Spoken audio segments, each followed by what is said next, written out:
prize and authority on the road to Santiago and a leading professional guide. The story of James actually starts what we know about him from the Bible. He was a fisherman on the Sea of Galilee with his brother John the Evangelist. They were mending their nets, and Jesus comes up to them and says, "Would you like to join me in my work and become disciples?" And they do. James the Greater becomes the fourth apostle of Christ. The apostles are sent off into the world to preach the word of Jesus. James is sent off to Spain to preach the good news. He has quite a difficult time. Well, he has the dubious honor of becoming the first apostle to be martyred in 44 AD at the hands of Herod Agrippa. His head is chopped off.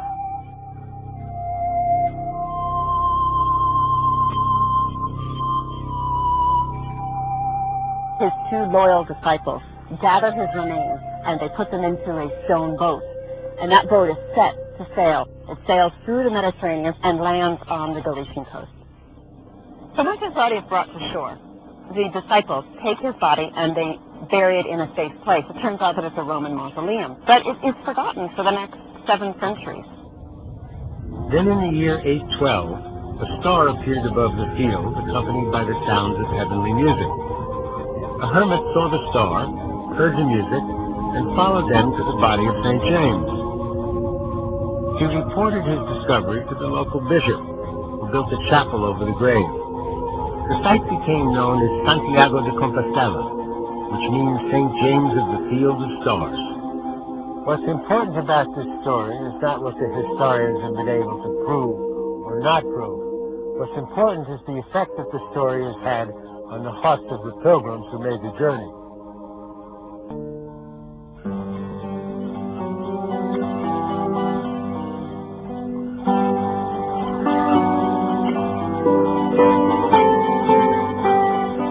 Towards the end of the Middle Ages, the number of pilgrims traveling to Santiago began to decline. It never stopped, and these days it's definitely back live. During 2004, over 190,000 pilgrims walked or cycled some part of the road.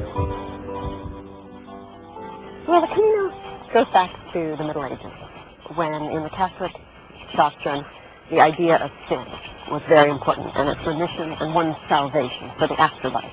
Today people come for many reasons, not only for religious reasons, but also more widely what people call spiritual reasons, that it's an inner journey. You have people here fulfilling a lifelong dream as a personal adventure, also as a physical challenge.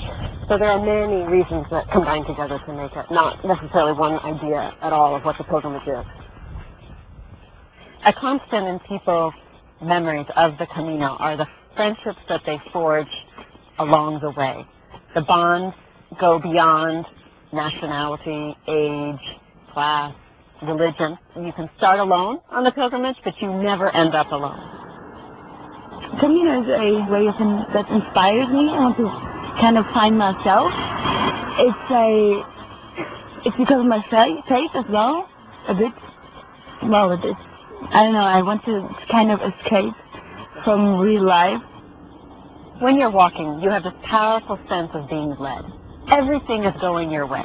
All the pilgrims are going west. You have yellow arrows that are indicating that you should go this way. You also have those scallop shells showing you. It's very clear, the sense of direction that you have. I came to Santiago 7 years ago, and I asked a favor of Santiago. He made it true, so now I'm here to say thank you. Unlike many other Catholic pilgrimage centers, this pilgrimage attracts people from all different walks of life. There are usually people from urban, well-educated backgrounds who lead stressful, busy lives, and they want to go to the Camino to get away from all of that. There are, curiously, more men than women who do it, and the average age is 40s, 50s. And it's often typical to be at some kind of breaking point in one's life. Walking the pilgrimage can be one of the most important undertakings of one's life. And when you become a pilgrim to Santiago, you're becoming a part of a fellowship of people who have walked for more than 1,000 years. There are many people who have walked these steps to Santiago, including St. Francis of Assisi, and even modern-day personalities such as Shirley MacLaine. I'm walking the Camino because I've kind of always known about it. I majored in Spanish in college, and 4 years ago, a friend of mine walked it, and she sent back wonderful emails, and I just knew when I read those that I had to do it too. People are also attracted to it because of its incredible value of the culture and the art. It's like walking through a continuous museum. Every day there's something new to see, whether it be some fantastic little Romanesque simple church in the countryside or a magnificent Gothic cathedral with 2,000 square meters of stained glass windows. My name is Paolo. I am a clown. God is great, and we must enjoy Him every day, and we must bring Him and the happiness of Him to everyone. So I was trying to bring my Lord through my red nose to the people. And in the Camino, everything is reduced to the basics. Very simple. All you have to do is get up in the morning, find the trail, find those yellow arrows, think about having something to eat, and your place to sleep for the night.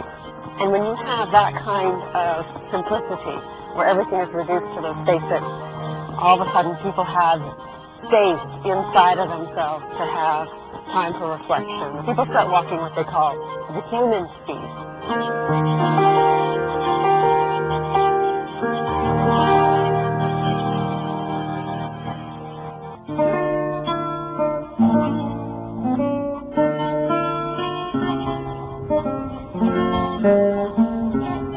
At 3,500 feet above sea level, reaching the hill town of Sombrero is the last great physical challenge for most pilgrims on their way to Santiago.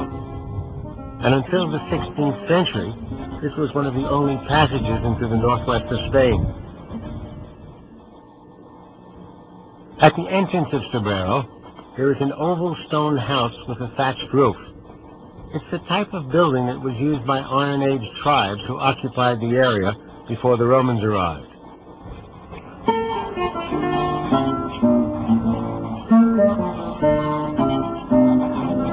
In the 12th century, the Church of Santa Maria was built nearby. It contains a sacred chalice that commemorates a 15th century Eucharistic miracle.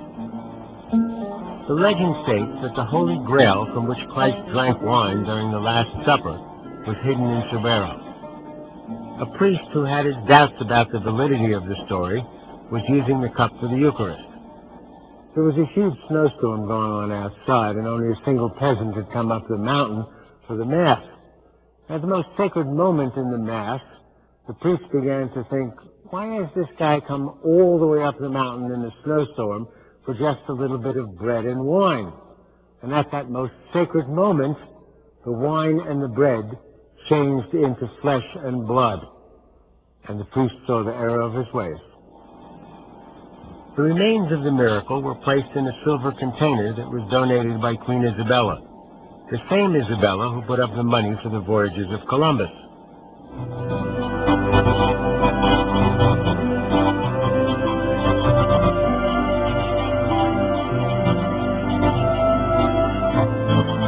Santiago is less than 100 miles from Sombrero, a distance that will be covered in less than a week.